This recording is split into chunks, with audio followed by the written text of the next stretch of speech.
Malam hari ini akan sangat amat spesial karena bintang tamu saya adalah seorang entertainer yang menurut saya sangat fenomenal. Dan dia memiliki sebuah acara yang bertahan tahunan, mungkin lebih dari 10 tahun. Belakangan ini beliau hilang dari layar TV, entah kenapa, nanti kita akan tanya juga. Dan berita-berita yang menarik muncul berbarengan.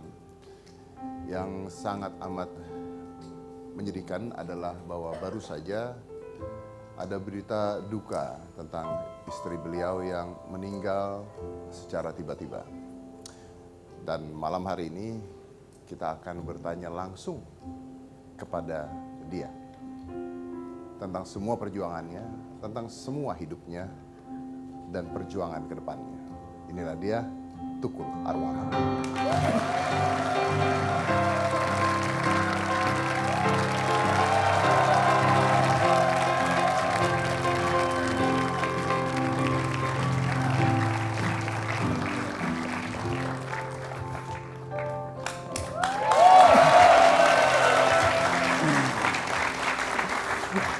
Baik, saya udah dengan Mas Tukul. Nah, Mas Tukul ini menurut saya adalah orang yang luar biasa karena saya beberapa kali ada di acara beliau pada saat itu dan saya sempat ngobrol-ngobrol juga dengan Mas Tukul, banyak sekali saya ngobrol-ngobrol. Tapi sebelumnya saya segenap kru dari Hitam Putih dan Trans 7 turut berduka cita atas meninggalnya istri dari Mas Tukul. Berita yang sangat mengejutkan sekali pastinya. Saya pada saat itu lagi browsing dan tiba-tiba ada teman saya WhatsApp mengatakan bahwa istri Mas Tukul meninggal dan saya nggak percaya pada saat itu. Sampai saya harus cek lagi dan ternyata benar. Dan pasti semua orang di Indonesia langsung heboh mencari sebab dan sebagainya. Tapi kita akan bahas itu nanti. Kita sudah ada Mas Tukul sekarang di samping saya. Mas Tukul, langsung saja Mas. Belakangan ini Mas Tukul memilih untuk stop di sebuah acara talk show Mas Tukul, bukan Empat Mata.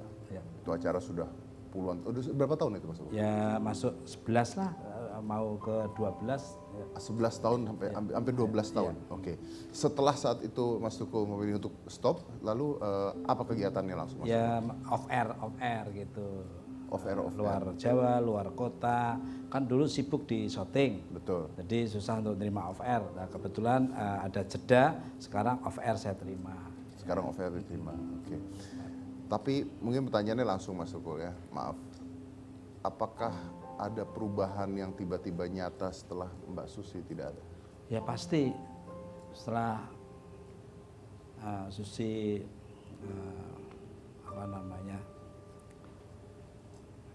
tiada ya, di rumah ada yang kurang gitu. Biasanya ada bunga, bunganya itu sudah hilang. Biasanya ada melati, harum mewangi, semerbak tiap hari, bunga itu sudah hilang. Ya ada sedikit kaget, Wong. Tadinya kan mau pergi sama adik saya itu. Dia bilang, bentar Del, nanti habis maghrib, sholat dulu, nanti habis ini kita berangkat. Begitu masuk, ditunggu terus anak saya yang kecil Jopan itu balik nemuin Mas Kopet. Kopet itu yang asuh, yang nemenin anak saya. Terus masuk balik lagi, Mas Mbak Susinya pingsan gitu. Terus aku masuk, saya lihat sudah diem gitu sambil tiduran gitu.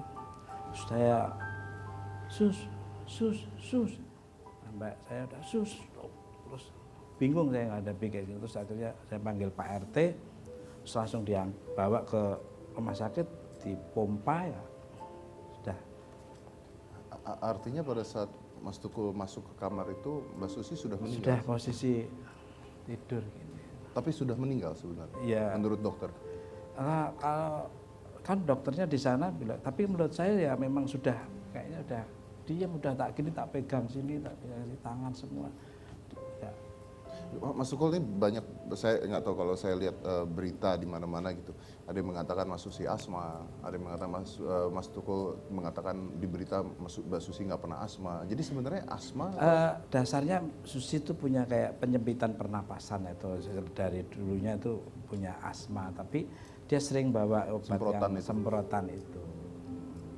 dulu ya saya sarankan jangan biasakan itu, yang penting kamu berenang aja, nanti embun yang dalam dadamu tuh bisa hilang.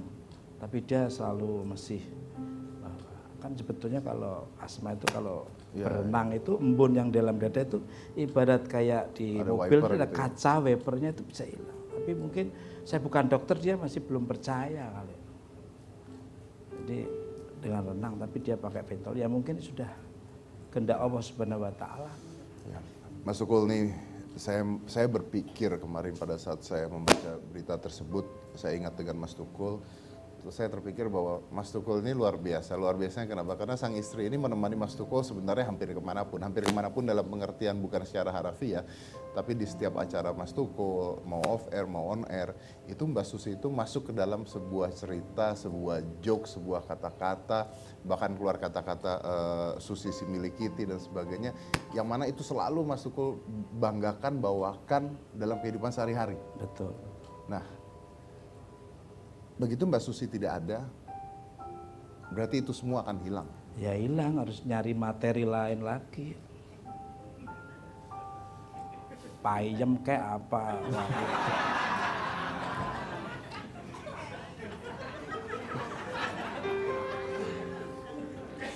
Apa surip apa-apa. Ya itu sudah, memang sudah tidak ada, masa saya membahas yang sudah tidak ada kan. Kayaknya nanti malah dimintai royalti, malah repot.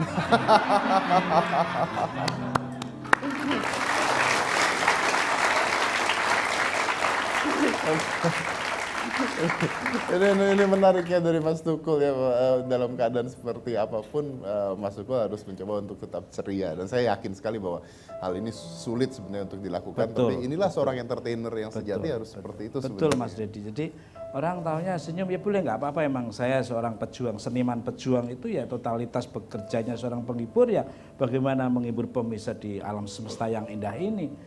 Dan saya kadang-kadang ada perasaan kayak ada yang ganjel, tapi ya sudah, saya harus menjalankan hal kayak seperti ini. Benar apa yang dikatakan Mas Dedi. Dan itulah seorang seniman sebenarnya. Ya. Mas Tukul sendiri masih ingat pada saat itu kan katanya mau pergi, Mbak Susi mau pergi. Apa sih obrolan terakhir Mas Tukul dengan Mbak Susi? Ya sebetulnya pas tepat hari ini saya tanya, Sus, besok kamu mau ulang tahun di mana? Ini pas hari ulang tahunnya dia sebetulnya. Iya, jadi mungkin buat yang tidak tahu bahwa hari ini, tepat di hari ini, itu adalah ulang tahun dari Mbak Susi. Tepat di hari ini. Dia tanya mau kemana, ulang tahun di mana? Mau ke puncak. Bagus, itu hawanya sejuk, saya cocok. Ya, aku bilang gitu. Nah obrolan terakhir itu membahas tentang ini loh. Anak saya itu kan habis kena ini loh, apa ini ya, dabakan kalau bahasa Jawa, tapi Inggrisnya tuh apa ya? Kalau dabakan bahasa Inggrisnya apa, Mas? Dabakan itu apa? Mas? Campak apa-apa campak, itu ya. campak. Yang dikasih kayak pati kanji ditempel-tempel itu namanya apa? Ya itulah biduran ya. Nah, terus kan harus di sekolahan itu harus bawa surat sehat kalau sudah itunya udah hilang. Nah waktu itu anak saya itu kayak sekolahnya nggak boleh masuk, dipisah gitu. Harus bawa surat itu, padahal aturan waktu itu memang nggak ada. Kok tiba-tiba itu lah, ya udah aku bilang ya udah diturutin aja maunya sekolahannya apa, minta surat dokter aja, bang, kita udah sehat biar masuk bareng-bareng lah seperti itu. Dan apa perlu dipindah ke sekolah agama aja, karena agama itu adalah sebagai pedoman hidup dan untuk rem anak kita, dan itu akhlak adab anak kita nanti bisa terkontrol, bilang gitu. Nah, dibahas ya, nanti ditanya ke anaknya aja. Artinya pada saat itu Mas Tukul sama sekali tidak ada firasat apapun Ya, sama sudah, tidak ada. Pagi takziah ke tetangga ada yang meninggal, Susi takziah, saya takziah sampai saya ke makam, dan dia selesai takziah, dia SMS saya, Mas saya mau pengajian ke Pondok Indah.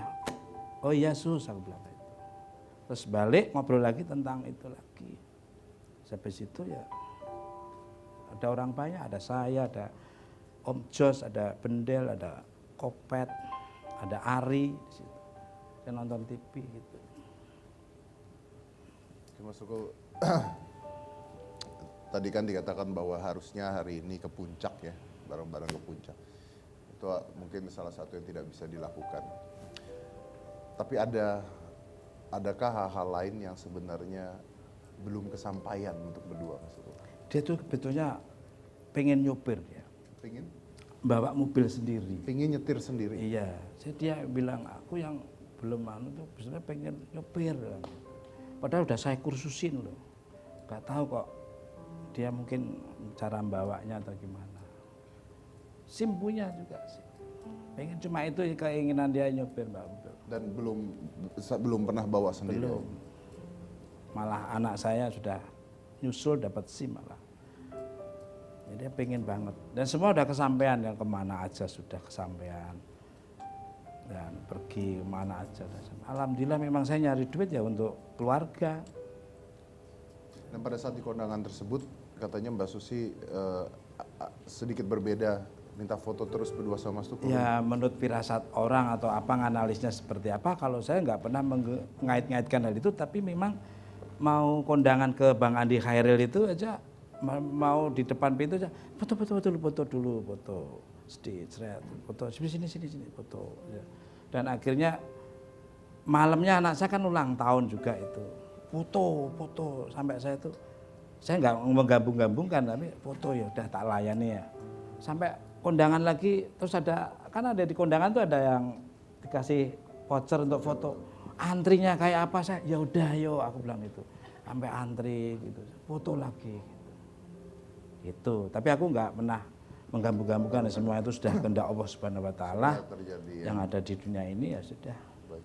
Mas Tukul, sebelum saya break, saya yakin bahwa Mas Tukul percaya bahwa Mbak Susi masih ada di sekitar kita lah, masih melihat hal ini. Dan kebetulan hari ini adalah hari ulang tahun. Ya.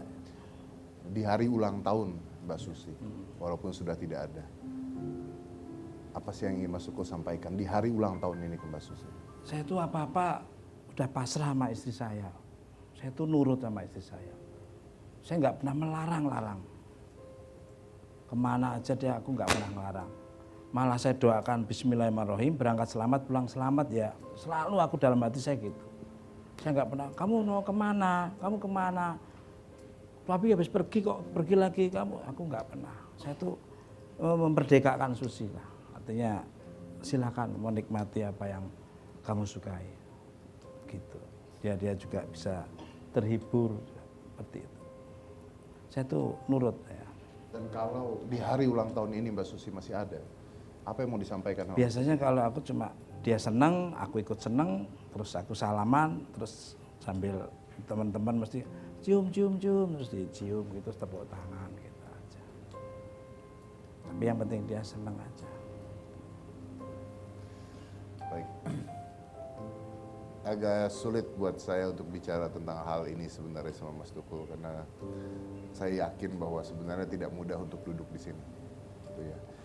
Apapun itu yang kita lihat, mau tertawa, mau tersenyum dan sebagainya, saya yakin bahwa masih ada rasa pedih yang tersisa, tapi Mas Tukul harus bercerita tentang ini semua.